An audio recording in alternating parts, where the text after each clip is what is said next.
Friends, कैसे हो आप सभी लोग। मैं भी अच्छे से होंगे और अपनी स्टडी है वो भी रेगुलर कर रहे होंगे। तो इसी रेगुलरिटी के साथ में हम लोग चैप्टर 11 को कंटिन्यू कर रहे हैं। जो चैप्टर 11 है उसमें आज का जो हमारा स्टडी मटेरियल रहेगा कि osmotic theory of ATP synthesis.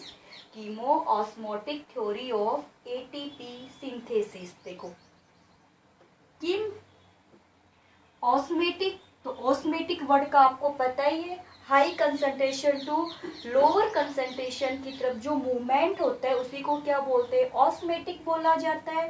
ठीक है, फिर थ्योरी ऑफ एटीपी सिंथेसिस, किससे रिलेटेड थ्योरी है ये, एटीपी सिंथेसिस से रिलेटेड थ्योरी है। तो एक बार देखिए, जैसे अपन 10 वाला चैप्टर किया था, 10 वाले चैप्टर के अंदर अपन टॉपिक कर रहे थे फोटोसिंथेसिस। 11 वाला जो चैप्टर कर रहे हैं वहां पे टॉपिक क्या ले रहे हैं अपन, रेस्पिरेशन। तो in the both photosynthesis and the respiration energy transport in the form of ATP, यानी ATP is a form of energy, then the breakdown of the ATP to release the more energy। यानी ATP आप मान सकते हो एक resources of energy है, यानी energy का एक भंडार है इसके अंदर। ये अपने पास में क्या रखती है, एनर्जी को रखती है। तो फोटोसिंथेसिस और रेस्पिरेशन दोनों ही प्रोसेस के अंदर एटीपी का क्या होता है, ट्रांसपोर्ट मॉलिक्यूल्स की फॉर्म में होता है। Then the breakdown of the ATP, ATP का ब्रेकडाउन क्या होगा, ADP plus inorganic phosphate to release the more energy. जब एटीपी का ब्रेकडाउन होता है ना तब क्या रिलीज होती है, एनर्जी रिलीज होती है। This energy are use in the many biological process so known as ATP. ATP is known as universal energy currency। universal energy currency in the cells। universal energy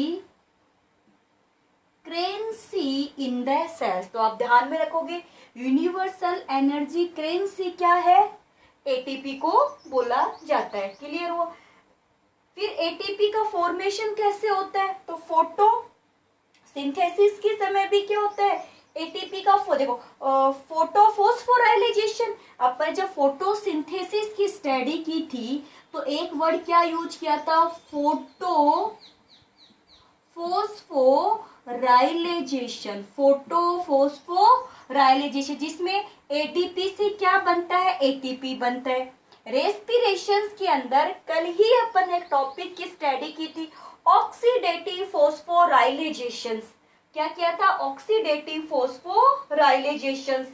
तो respiration में oxidative phosphorylation के time और photosynthesis में photophosphorylation के समय ADP plus inorganic phosphate are combine to form the ATP. Clear हो गई, इतनी बात आपके समझ में आ गई कि जो एटीपी जो है वो रेस्पिरेशन और फोटोसिंथेसिस दोनों के समय बनती है। एटीपी को यूनिवर्सल एनर्जी करेंसी बोला जाता है। जब एटीपी का ब्रेकडाउन होता है तो एनर्जी बनती है। और एटीपी का फॉर्मेशन कहाँ होता है, photophosphorylation in the photosynthesis, oxidative phosphorylations in the respiration, जिसको ईटीएस भी बोलते थे। इतनी बात क्लियर हो गई, कोई दिक्कत वाली बात नहीं आई। चलिए अब आगे अपन देखते हैं। अब टॉपिक अपन लेंगे, इसको ही कंप्लीट करेंगे, कीमोस्मेटिक थ्योरी को ही कंप्लीट। केमी ऑस्मेटिक थ्योरी क्या है, केमी ऑस्मेटिक थ्योरी ऐसे लिखते हैं इसको, केमी ऑस्मेटिक थ्योरी को अपन क्या, तो first of all given by the Peter Mitchell, PETER, Peter Mitchell, given by the Peter Michel, MICHELL,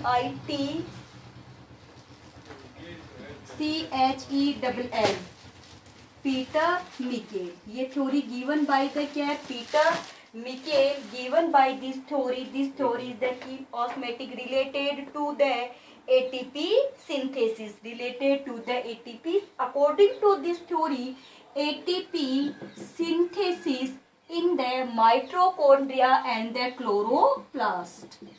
ये थ्योरी क्या बताती है कि एटीपी सिंथेसिस से रिलेटेड थ्योरी है. According to theory ATP produce by the mitochondria and the chloroplast.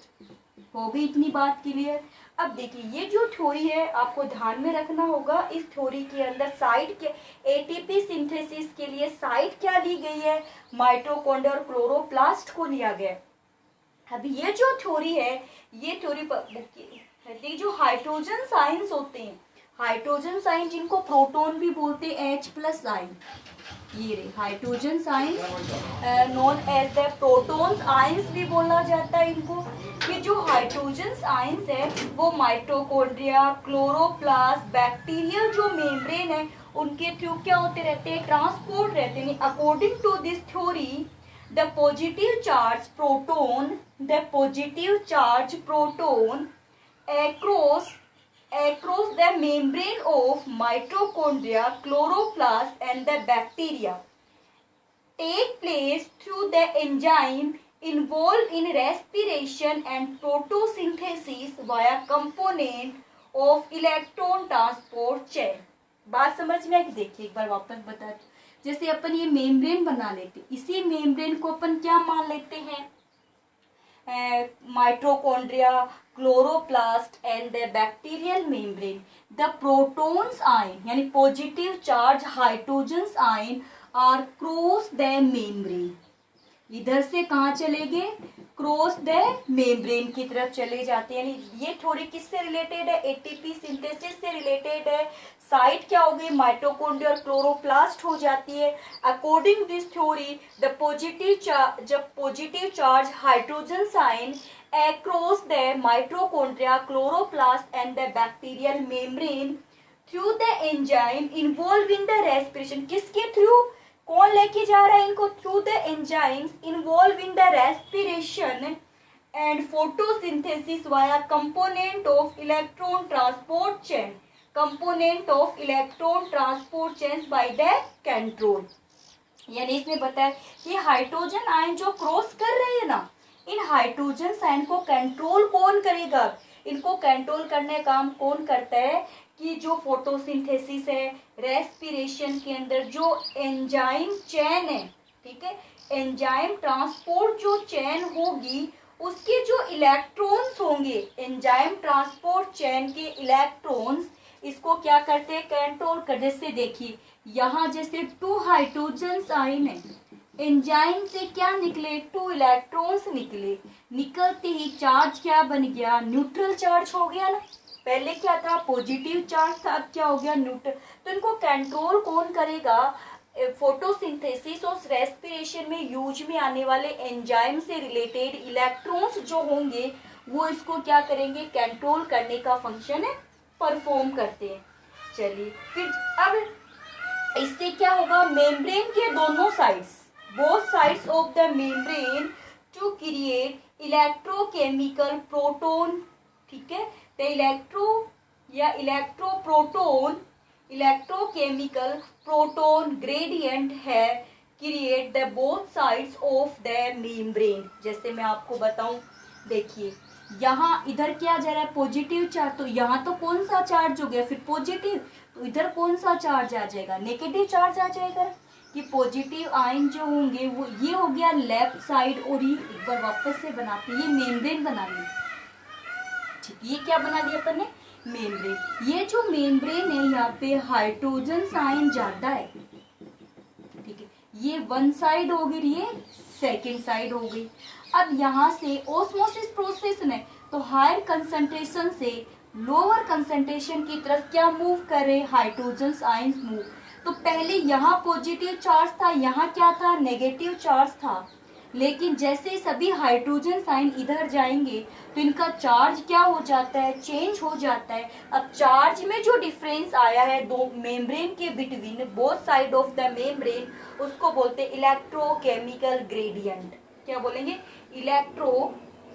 Chemical proton gradient create होता है, to create the electrochemical proton gradient. Electrochemical proton जो ग्रेडियंट क्रिएट हुआ है, ये जो क्रिएट हुआ है ये किस पे डिपेंड करता है, 2 पॉइंट्स पे डिपेंड करता है। फर्स्ट पॉइंट्स इसका क्या लेंगे, देखिए जो मेम्ब्रेन के बोथ साइड में हाइड्रोजन आयंस की कंसंट्रेशन, ठीक है, क्या होगा, difference in concentration of hydrogen ion और डिफरेंस इन द पीएच। देखिए एक बार वापस से बता दूं, हाइड्रोजन आयंस यहाँ ज्यादा थे, इधर चले गए, ठीक है, तो यहाँ तो हाइड्रोजन आयंस क्या हो गए, कम, और इधर हाइड्रोजन आयन क्या हो गए, ज्यादा, ठीक है, तो हाइड्रोजन आयन की कंसंट्रेशन में डिफरेंस आ गया। दूसरी बात, जहाँ हाइड्रोजन आयन ज्यादा होंगे वहां की पीएच क्या होगी, फिर कम होगी, यानी एसिडिक वैल्यू होगी, क्या होगी वहां, एसिडिक वैल्यू, तो पीएच में डिफरेंस आ गया ना। ये पहले जैसे मान लीजिए अपन, और अगर इसको देखना चाहिए, जैसे मेम्ब्रेन है, यहाँ पे हाइड्रोजन आयन की कंसंट्रेशन हाई है और यहाँ हाइड्रोजन आयन क्या है, कम है, तो difference between the hydrogen ion हो गया 1, ठीक है। फिर उसके बाद में यहाँ की पीएच एसिडिक है और इधर पीएच कैसी, तो डिफरेंस बिटवीन द, क्योंकि पीएच किस पे डिपेंड करती है, concentration of the hydrogen ions, तो difference between the concentration of the hydrogen ions and the pH value, second point, difference in the electrochemical proton gradient on two side of the membrane। वही बात, proton gradient में भी क्या आ गया, difference आ गया। यहाँ proton के नंबर क्या है, ज्यादा, तो पॉजिटिव चार्ज ज्यादा हो गया, यहाँ प्रोटोन के नंबर कम है तो यहाँ क्या हो गया, नेगेटिव चार्ज हो गया। तो किस बात पे डिपेंड करता है, एक तो concentration of hydrogen ion, second pH of hydrogen ion, और third difference between the electrochemical proton gradient. ये कीमी ऑस्मेटिक जो थ्योरी है इन पॉइंट्स के ऊपर क्या करती है, डिपेंड्स करती है। फिर अपन ये बताते हैं, आगे बताते हैं कि इसके अंदर जो प्रोटोन मोटिव फोर्स क्रिएट हुई है, दोनों पॉइंट थे ना, concentration of the hydrogen, difference between the concentration of hydrogen ions या पीएच, ठीक है, इलेक्ट्रोकेमिकल प्रोटोन ग्रेडियंट में जो डिफरेंस था ये depend on the proton motive force, इसको क्या करता है, क्रिएट करता है। और यानी कि ये जो पॉइंट्स बने, these create the proton motive force due to which the proton यानी hydrogen ion enter in due to concentration gradient and ATP synthesis take place from the ADP plus inorganic phosphate by the ATPase enzymes। Proton motive force create होता है, proton motive force create होने से ADP plus inorganic phosphate है वो क्या बना लेते हैं, एटीपी बना लेते हैं। किस एंजाइम्स की हेल्प से, एटीपीएच सिंथेटेज एंजाइम, एटीपीएच, या अपन सीधे सीधे क्या बोलते हैं, एटीपीएच एंजाइम। एटीपी को ब्रेक डाउन करने वाले एंजाइम को क्या बोलते हैं, एटीपीएच। अब देखो, अगर एटीपी का ब्रेक डाउन होगा तब तो क्या बनेगी, एडीपी प्लस इनऑर्गेनिक फॉस्फेट बनेगा, ये दोनों जुड़ जाएंगे तब क्या बन जाएगी, एटीपी। तो एटीपी को ब्रेक डाउन करने वाले एंजाइम का क्या नाम होता है, एटीपीएज, यानी कि एटीपी है, इसको ब्रेक डाउन को एटीपीएज, और क्या बनेगा, एडीपी प्लस इनऑर्गेनिक फॉस्फेट, और ये क्या बन गई, एनर्जी बन गई। क्लियर हो गई इतनी बात। मैं एक बार थोड़ा सा रिपीट कर देती हूँ। देखिए, ग्लाइकोलाइसिस किया था, क्रेब्स साइकिल किया था। आपने क्रेब्स साइकिल के अंदर कहीं भी एटीपी का फॉर्मेशन नहीं किया था, आपको याद हो तो क्रेब्स साइकिल के अंदर अपन 3 जगह तो क्या बना रहे थे, NAD2H बना रहे थे, एक जगह FAD2H बना रहे थे, एक जगह GTP बना रहे थे, है ना। आगे जाकर के ये 3 एटीपी बनाता है, ये 2 एटीपी बनाता है, जीटीपी 1 एटीपी बनाती है। फिर देखिए, इनसे एटीपी का फॉर्मेशन कहाँ होगा, ईटीएस में होगा। तो वहां पर देखिए, एक बार 3 एटीपी बनते हैं तो 2 बार साइकिल होती है तो कितने एटीपी बन जाएंगे, 6 एटीपी बन जाएंगे। क्लियर इतनी बात। चलिए, यहाँ तक हमारा कंप्लीट क्या हो जाता है, टॉपिक क्या कर लेते हैं अपन लोग, एरोबिक रेस्पिरेशन को कंप्लीट कर चुके हैं। नेक्स्ट जो टॉपिक हमारा स्टार्ट होगा वो क्या होगा, breakdown of pyruvic acid, absence of C absence of O2 यानी कि एनारोबिक रेस्पिरेशन। क्या लेंगे? Anaerobic respiration. टॉपिक क्या रहेगा? Anaerobic respiration. अब एनारोबिक रेस्पिरेशन का मतलब ये आपको पता है कि जो ग्लाइकोलाइसिस तो दोनों कंडीशन में होगा, एरोबिक रेस्पिरेशन में भी होगा, एनारोबिक रेस्पिरेशन दोनों में क्या होगा? ग्लाइकोलाइसिस की प्रोसेस होगी। ग्लाइकोलाइसिस से क्या बनता है? पायरिक एसिड बनता है। तो एरोबिक तो अपन कंप्लीट कर ही चुकी। आज अपन बात क्या करेंगे? जो पायरिक एसिड का जो फॉर्मेशन हो रहा है उसका अपन ब्रेक डाउन करेंगे अब्सेंस ऑफ द ऑक्सीजन्स। किसकी अब्सेंस में? तो जब पायरिक एसिड का अब्सेंस ऑफ ऑक्सीजन में ब्रेक डाउन होता है तो इनकम्प्लीट ब्रेक डाउन होगा। क्या होगा? इनकम्प्लीट क्या होता है? ब्रेक डाउन होता है। ऑक्सीडेशन भी इनकम्प्लीट होगा उसका। The first form is the acetaldehyde. सबसे पहले क्या बनेगा? यानी कि जो पायरिक एसिड का इनकम्प्लीट ऑक्सीडेशन होगा, the first step is form the acetaldehyde. क्या बनेगा? एसीटेल्डिहाइड का फॉर्मेशन होता है जब पायरिक एसिड का इनकम्प्लीट ऑक्सीडेशन होता है, absence of oxygen. Then after acetaldehyde to reduce and form the alcohol. Acetaldehyde reduce to form the alcohol. तो सीधी सी बात तो ये हो गई कि पायरिक एसिड का इनकम्प्लीट ऑक्सीडेशन यानी अब्सेंस ऑफ ऑक्सीजन में प्रोडक्ट क्या बनता है? एल्कोहल बनता है। इसमें पहले क्या बनेगा? एसीटेल्डिहाइड बनेगा, उसके बाद में क्या बनेगा? एल्कोहल बनेगा। तो anaerobic respiration of pyruvic acid. ठीक है। Then the NaDH plus H is oxidize to NAD+। ठीक है, यानी कि इसके साथ साथ में क्या होगा? जो NaDH था हमारे पास में, उसमें हाइड्रोजन आयन निकल जाएंगे और क्या बन जाएगा? NAD+, यानी कि ऑक्सीडेशन। क्या हो गया? ऑक्सीडेशन की प्रोसेस कंप्लीट होती है यहाँ पर। चलिए, इसका मतलब ये जो रिएक्शंस होगी catalysed by the decarboxylase and dehydrogenase enzyme. इस प्रोसेस में दो एंजाइम्स काम में आएंगे, डीकार्बोक्सिलेज एंजाइम और डीहाइड्रोजिनेज एंजाइम्स। देखिए, पायरिक एसिड का जब क्या हो रहा है? ऑक्सीडेशन हो रहा है। During the oxidation of the pyruvic acid in the absence of the oxygen to produce the acetaldehyde, then the second product is the alcohol. In this process involve the two enzyme, decarboxylase enzyme and dehydrogenase enzymes. Clear? चलिए, अब ये जो alcohol की process बनती है, इसके अंदर अपन first process लेंगे फर्मेंटेशन। Fermentation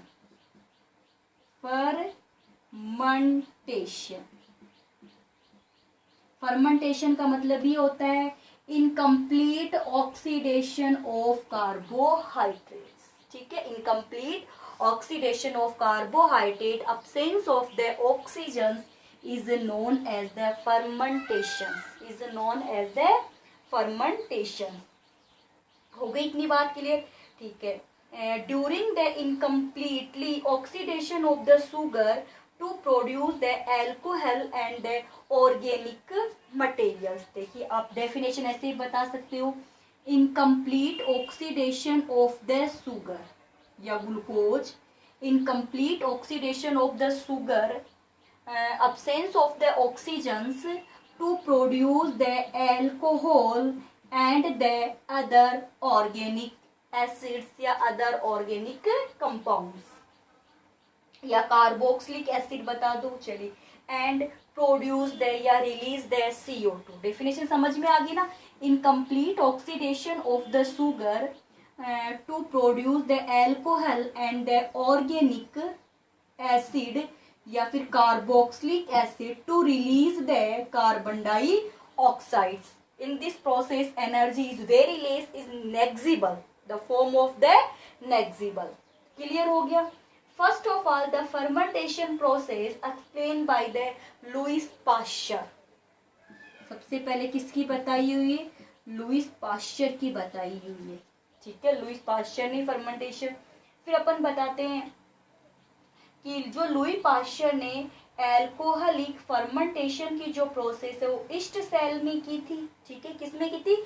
east sales. उन्होंने ये बताया था कि जो शुगर है यानी एल्कोहल है, सॉरी ग्लूकोज है, ग्लूकोज से क्या बन रहा है? एल्कोहल बन रहा है। ठीक, ग्लूकोज से क्या बनता है? एल्कोहल। ग्लूकोज से एल्कोहल बनना ही फर्मेंटेशन है, अब्सेंस ऑफ ऑक्सीजन। ये प्रोसेस उन्होंने किस सेल्स में बताई थी? ईस्ट सेल में बताई थी। तो लुई पाश्चर ने प्रोसेस किस में बताई थी? ईस्ट सेल के अंदर बताई थी। फिर आगे एक बुंकर साइंटिस्ट था, उन्होंने ये कहा था कि ईस्ट सेल के अंदर जाइमेज एंजाइम पाया जाता है। कौन सा एंजाइम होता है? जाइमेज एंजाइम होता है, जो शुगर को अल्कोहल के अंदर क्या कर देता है? कन्वर्ट कर देता है। तो आप ये ध्यान में रखोगे, फर्मेंटेशन जो प्रोसेस है वो किस एंजाइम की हेल्प से होती है? जाइमेज एंजाइम के थ्रू होती है। और जाइमेज एंजाइम किस में पाया जाता है? East sales. देखो, फर्मेंटेशन में ये कहा था कि शुगर से अल्कोहल बन रहा है, ये तो पाश्चर ने बता दी ये बात तो कि ईस्ट सेल में, लेकिन उसमें जो एंजाइम्स के बारे में बताया था वो कौन थे? बुंकर साइंटिस्ट थे। तो जाइमेज एंजाइम को डिस्कवर करने वाले भी कौन है? बुंकर ही है, जो ईस्ट सेल से जाइमेज एंजाइम को सेपरेट किया था, जो अल्कोहल का क्या करते हैं? प्रोडक्शन करते हैं। चलिए, अब उसके बाद में अपन टाइप्स ऑफ फर्मेंटेशन देखते हैं। बिल्कुल इजी, आराम से करेंगे, धीरे धीरे, कोई जल्दबाजी नहीं है अपन को। टाइप्स ऑफ द फर्मेंटेशन देखिए, टाइप्स के अंदर आपको एक तो रिएक्शन ध्यान में रखनी है और एग्जाम्पल ध्यान में रखना है, और कुछ भी ज्यादा अपने माइंड को डिस्टर्ब नहीं करने हैं अपन को। चलिए, सबसे पहले देखिए अपना जो टाइप्स ऑफ फर्मेंटेशन है, टॉपिक क्या ले रहे हैं अपन? टाइप्स। क्या टॉपिक लेंगे? टाइप्स का टॉपिक लेंगे। टाइप्स में सबसे पहले एल्कोहलिक फर्मेंटेशन। क्या नाम है? Alcoholic fermentation. एल्कोहलिक फर्मेंटेशन यानी एल्कोहल। अब आपको बता दूं, एल्कोहल सीधे नहीं बनता, पहले एसिटाल्डिहाइड बनता है और फिर क्या बनता है? एल्कोहल। तो जैसे एग्जांपल आपको क्या ध्यान में रखने होंगे? ईस्ट सेल्स, फंजाई और some higher level of the plants in absence of the oxygens. Absence of the oxygens, इसमें पहले क्या होता है? देखो, ग्लाइको फर्स्ट स्टेप क्या बनाएंगे अपन? जो ग्लाइकोलाइसिस के समय जो पायरिक एसिड था उससे पहले क्या बनता है? एसीटेल्डिहाइड बनता है। क्या बनेगा? एसीटेल्डिहाइड बनेगा। पायरिक एसिड से पहले क्या बना है? एसीटेल्डिहाइड। पर जो एंजाइम्स का क्या नाम है? पायरिक डीकार्बोक्सिलेज। पायरुबिक डीकार्बोक्सिलेज एंजाइम, और प्लस में क्या बन गई? CO2 बनी। होगी फर्स्ट स्टेप। चलिए, अब अपन बात करते हैं सेकंड स्टेप की बात करते हैं। एसीटे जो अल्डिहाइड है उससे क्या बनेगा? एथेनॉल बनेगा। ये क्या? एसीटेल्डिहाइड, एल्डिहाइड क्या है? एसीटेल्डिहाइड से क्या बनेगा? C2H5OH plus. ठीक है, और एंजाइम्स कौन सा काम में आएगा यहाँ पे? Alcohol dehydrogenase. यानी दो ही एंजाइम बताए थे मैंने, एक एंजाइम का नाम क्या है? डी कार्बोक्सिलेज, और दूसरे का नाम क्या है? डिहाइड्रोजिनेज। तो कार्बोक्सिलेज अगर पहले काम में आ चुका तो अब क्या आएगा? डी हाइड्रोजिनेज एंजाइम यूज में आता है। और क्या बन रहा है यहाँ पे? एल्कोहल बन रहा है। तो क्या नाम हो गया? Alcohol dehydrogenase enzyme. और इसके साथ में ही क्या होगा? देखिए कि रिडक्शन, ऑक्सीडेशन हो जाएगा। NAD2H से NAD प्लस बन गया। क्लियर होगी इतनी बात? कोई दिक्कत है नहीं। आपको क्या बताना? पहला फर्स्ट क्या आता है? एल्कोहलिक फर्मेंटेशन, एल्कोहल का production. The production of the alcohol in the two step. The first step pyruvic acid to the acetaldehyde plus CO2। Then the second step acetaldehyde to ethanol. ठीक है, clear है? कहाँ किस किस में होता है? ईस्ट सेल्स, फंजाई, इनमें होता है। फर्स्ट क्लियर हो गया। चलिए सेकंड की बात करते हैं अपन। अब सेकंड के अंदर होगा, सेकंड पॉइंट्स लेंगे, lactic acid, fermentation of lactic acid. यानी क्या बनाएंगे? लैक्टिक एसिड को बनाएंगे अपन। क्या है? Lactic acid. फर्मेंटेशन की प्रोसेस से क्या बनाना है हमें? Lactic acid. तो सबसे एग्जाम्पल लैक्टोबैसिलस बैक्टीरिया, नाम से पता चलता है। क्या ना एग्जाम्पल क्या हो जाएगा? लैक्टोबैसिलस, क्लोस्ट्रीडियम बैक्टीरिया, ठीक है, लैक्टोबैसिलस बैक्टीरिया, क्लोस्ट्रीडियम बैक्टीरिया, जो कहाँ बनता है? अपनी मसल्स में है ये, ठीक है। इस प्रोसेस के अंदर क्या होगा? एक ही स्टेप में कंप्लीट हो जाता है ये। इसके अंदर क्या होगा? जो पारिक एसिड है वो डायरेक्ट क्या बना लेगा? Lactic acid.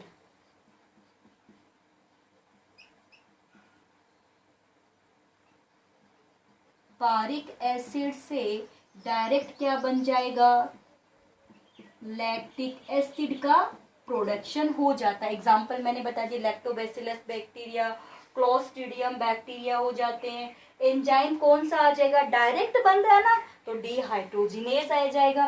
क्या है? तो लैक्टिक एसिड बन रहा है तो लैक्टिक डिहाइड्रोजिनेज नाम से बन जाएगा।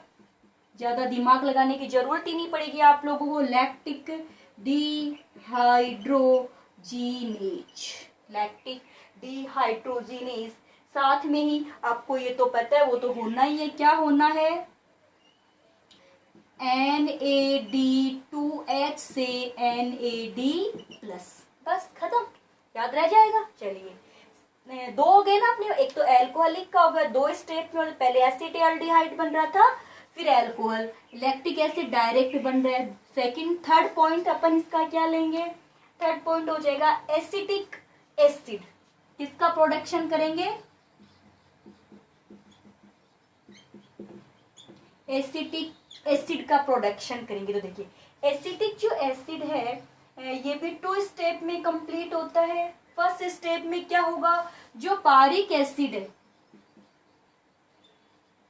जो पारिक एसिड है ना, पारिक एसिड से पहले क्या बनेगा? एसिटेल्डिहाइड, एसिटेल्डिहाइड बनता है, ठीक है। जो एसिटेल्डिहाइड है इससे क्या बन जाएगा? एसिटिक एसिड बन जाएगा। क्या बनेगा? एसिटिक एसिड का फॉर्मेशन हो जाता है। और इसमें तो प्लस CO2 तो बननी है ही, फर्स्ट प्रोडक्ट में बन जाती है CO2। तो क्लियर हो गई इतनी बात आपके? एसिटेल्डिहाइड से क्या बन गया? एसिटिक एसिड बन गया।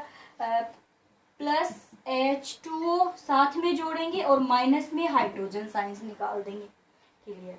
एग्जाम्पल क्या हो जाएगा? नाम से ये एसिटोबैक्टर एसिटाई, एसिटोबैक्टर एसिटाई। चलिए, फिर 4 नंबर पे ब्यूटेरिक एसिड, ये तो था एसिटिक एसिड। अब अपन क्या करेंगे इसकी जगह? ब्यूटेरिक एसिड, ब्यूटेरिक एसिड का प्रोडक्शन करेंगे। किसका प्रोडक्शन करेंगे? Butyric acid. देखिए, ब्यूटेरिक जो एसिड है BUTY, BUTY आएगा आई की जगह, ब्यूटेरिक एसिड। अब देखिए, ब्यूटेरिक एसिड के अंदर क्या होगा? ये प्रोसेस भी 2 स्टेप में कंप्लीट है। एग्जाम्पल देख लीजिए पहले, बेसिलस ब्यूटेरिकस और क्लोस्ट्रीडियम ब्यूटेरिकस। एग्जाम्पल क्या हो गए? बेसिलस ब्यूटेरिकम, नाम से देखो ब्यूटेरिक एसिड है तो ब्यूटेरिकम, ब्यूटेरिकम, तो बेसिलस ब्यूटेरिकम हो गया। क्लोस्ट्रीडियम ब्यूटेरिकम, जैसे देखो एक है ना क्लोस्ट्रीडियम टिटेनी भी तो होता है टिटनेस के लिए, क्लोस्ट्रीडियम टिटेनाई, जो टिटनेस वाला, तो वो तो टिटनेस डिजीज वाला है। और ये क्या है? ब्यूटेरिकम, क्लोस्ट्रीडियम ब्यूटेरिकम। चलिए, अब इसके अंदर भी वही कहानी, इसमें भी 2 ही प्रोडक्ट बनेंगे। पहले तो जैसे पारिक एसिड है तो पारिक एसिड से क्या बन गया? एसिटेल्डिहाइड और प्लस H2। एसिटेल्डिहाइड से क्या बन गया? Butyric acid. क्या बन जाएगा? H, इसको वाटर देंगे और हाइड्रोजन साइंस इसमें से साथ में क्या हो जाते हैं? रिमूव हो जाते हैं, ठीक है। हाइड्रोजन साइंस कितने निकलेंगे? 4 निकलेंगे यहाँ पे। और या प्लस में CO2 हो ही जाएगी, आपको पता है। प्लस में क्या बनती है? एसिटाल्डिहाइड के साथ में CO2 इन्वॉल्व हो जाएगी और वाटर इसमें साथ में ऐड कर देंगे। तो ये थे टाइप्स ऑफ, तो एल्कोहलिक, ठीक है, लैक्टिक और एसिटिक और ब्यूटेरिक। इसमें केवल कौन सा जो लैक्टिक एसिड है केवल वो ही वन कंडीशन में होता है, बाकी सभी टू स्टेप में कंप्लीट होते हैं। तो आज की हमारी क्लास यहीं पे खत्म होती है। आपके लिए क्वेश्चंस है, फर्स्ट क्वेश्चन नोट कर लीजिए। फर्स्ट क्वेश्चन है universal energy currency which is known as the universal energy currency. Second question है आपका who discovered the Gymase enzyme in yeast cells, या who isolate the Gymase enzyme in the yeast cells। ये 2 question है जिसके answer आपको देने हैं।